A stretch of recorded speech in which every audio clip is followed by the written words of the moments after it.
Welcome to the channel. Today we are here for a new walkthrough of my latest remix of Love After Love made by Eunoia, Pat from the last year and Livingston Crane. This remix is a really cool blend of psytrance and melodic dubstep, so if you haven't heard the track, please take a listen. It's out on my YouTube channel and SoundCloud.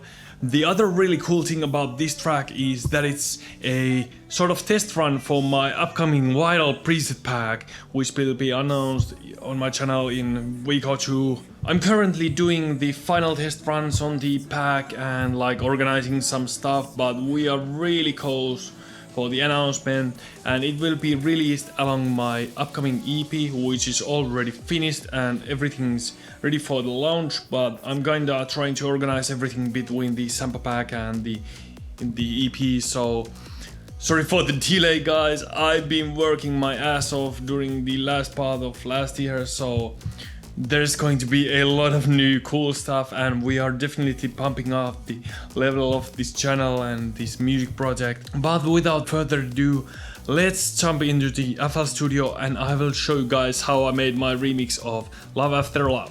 Let's go. You can ask me questions down below in the comments. Of course, the vocals are really crucial part of this remix, but since I've not recorded them or done too much to them, I won't be going to those. But just to recap what's going on, we have this main vocal and at some parts we have this vocal double. So now I'm done repeating love after love, which creates this really cool effect and really supports the original vocals and helps it progress through the remix. On the second build, I actually created these vocal harmonies,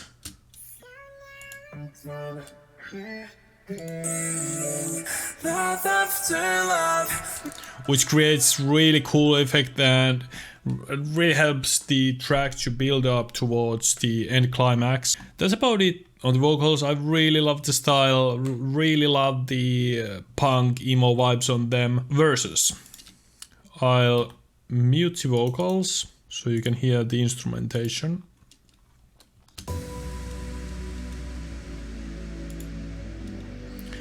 We've got sub bass, super saw, pads, and orchestra. This orchestra was bounced, but it's basically cellos, bass strings, maybe violins. Then the second part of the verse slash build up, plug comes in, choir, pads start to open up, super saw opens up, a lot of effects. This is really cool element from the original, these guitars. If you haven't heard the original one, please take a listen to the original one. It's a really cool track, and this is one of the really cool parts of the original, like these punk emo vibes that they have going on. I supported this with my own VST guitar.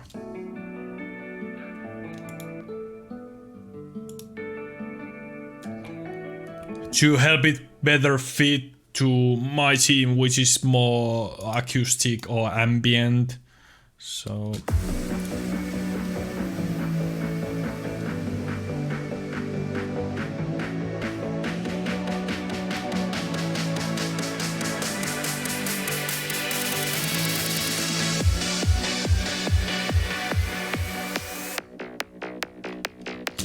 and this is actually really cool part. I really like this. Is one of the the primary things that kind of solidified this psytrance idea for this track. So we have this Reese bass, which is over here.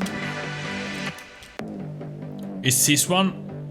And at the end of the build, it kind of transforms into this psytrance bass.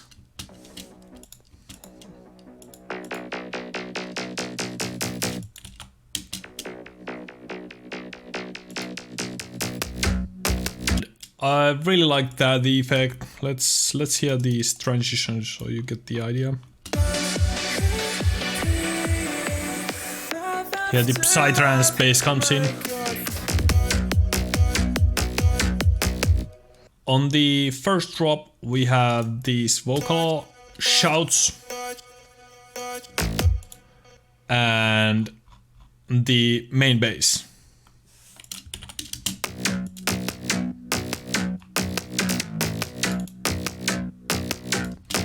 This main bass has a lot of layers, which I won't be going through on this one because there's a lot to cover, but as you can hear, this first hit has 3 layers and the second one has 2 layers.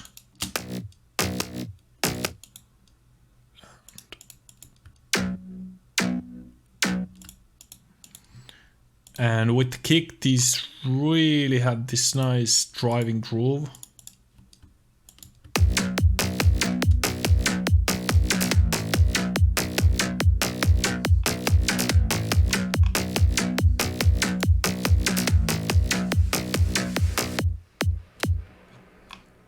Then on the second part of the drop, we have this lasery effect coming in, which sounds like this.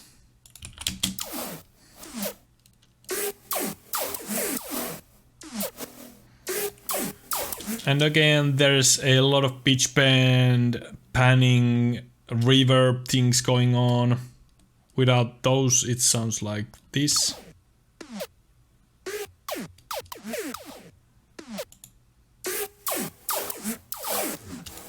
And together with the bass and kick, it sounds like this.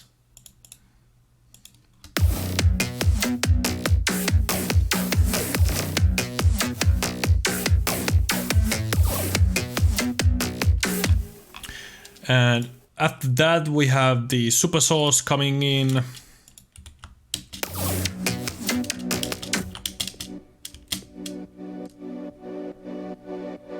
And the vocals.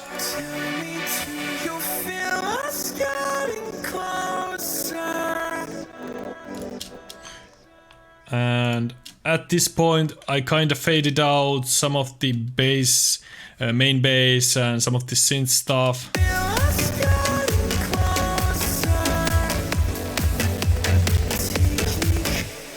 To create more room for the main vocal and move the focus from the synths back to the main vocal.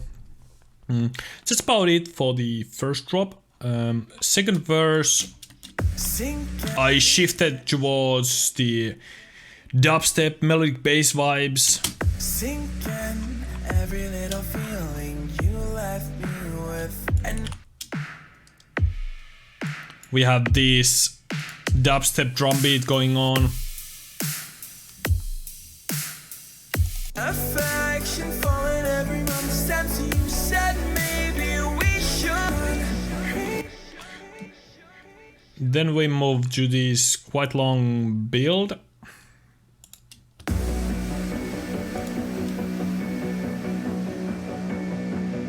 Snares, rides, crashes, a lot of effects.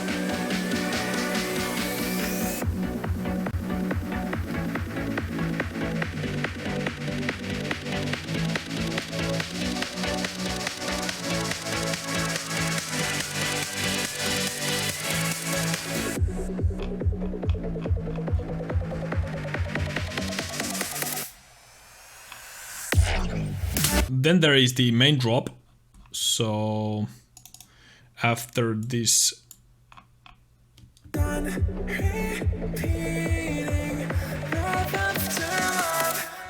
secondary build we have this silence. This melodic bass drop begins with just a kick and this really cool bass hit.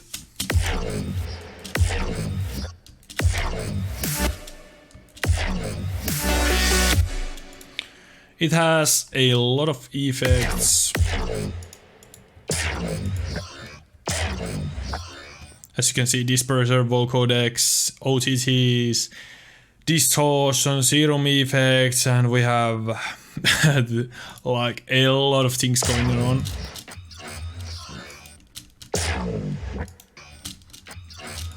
And this hit is followed up by these huge supersaw chords.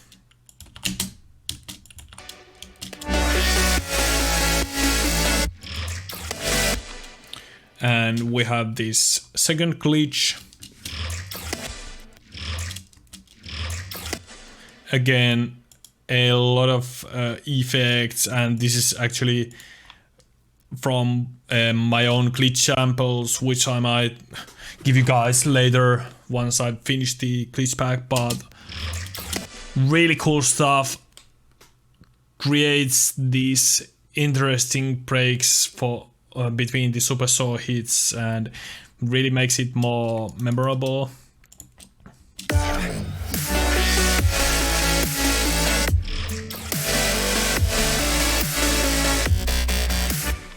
On this part I only have the main bass playing, so underneath the supersaw chords we have this sort of saw bass.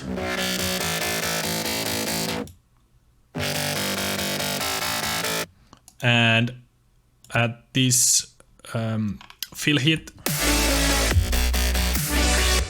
we have only that saw bass playing, which kinda, it's not new element, it's playing behind the supersaw chords all the time, but I wanted to really showcase it because it's really cool element.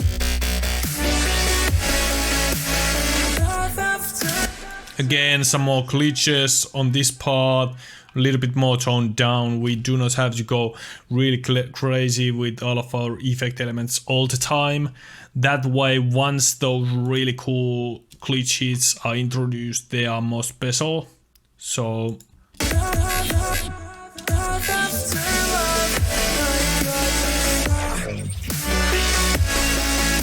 basically these supersaw hits are made of multiple detuned supersaw instruments and bunch of other supporting elements like blocks and pads that we have used on the previous parts of the track.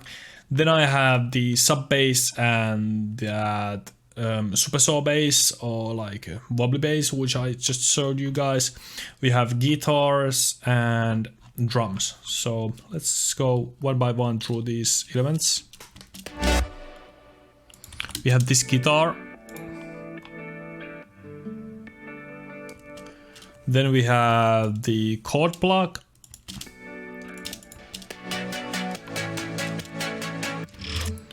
Supersaw, these bounced out supersaw hits, which consists of multiple supersaw or VST instances.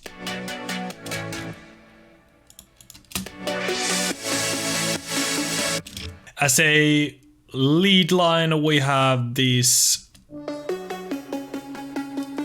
plucky melody and also these detuned lead lead instruments. Then we have these supersaw basses, sub,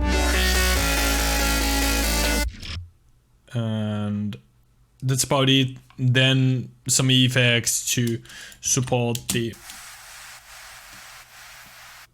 chord hits. And with these kinds of drops, it's really important to bounce out your synths and use a lot of automation to create these kind of hard cuts between supersaw chords. I have a lot of volume automation going on throughout these drops to really create more dynamic and evolving drop parts. I really wanted to bring this track back to the psytrance vibes, to go back that dancey mood. So at the end of this supersaw drop, we have this transformation towards the psytrance elements. So snares.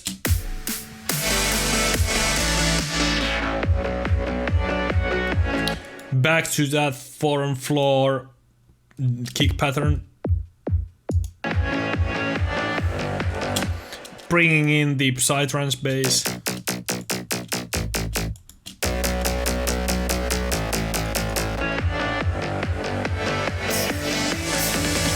Fading those two together, a small build with the effects and vocals coming in. And then we continue with this mob psytrance drop, which is basically the first drop, but it has this lead line on top of it.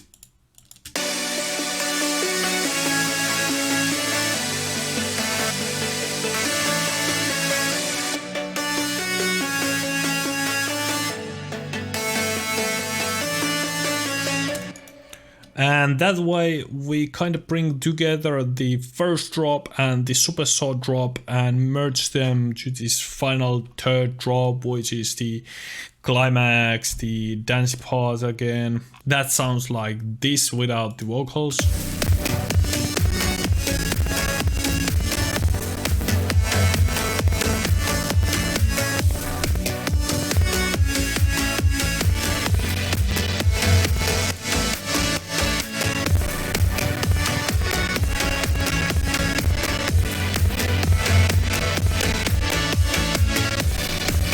Sorry about the lagging, but basically we have the melodic elements and the psytrance elements coming together. Then after we have this new build, which then progresses to the final part of this track, which is the outro. And that's basically the psytrance bass and the lead and the vocals. And that sounds like this.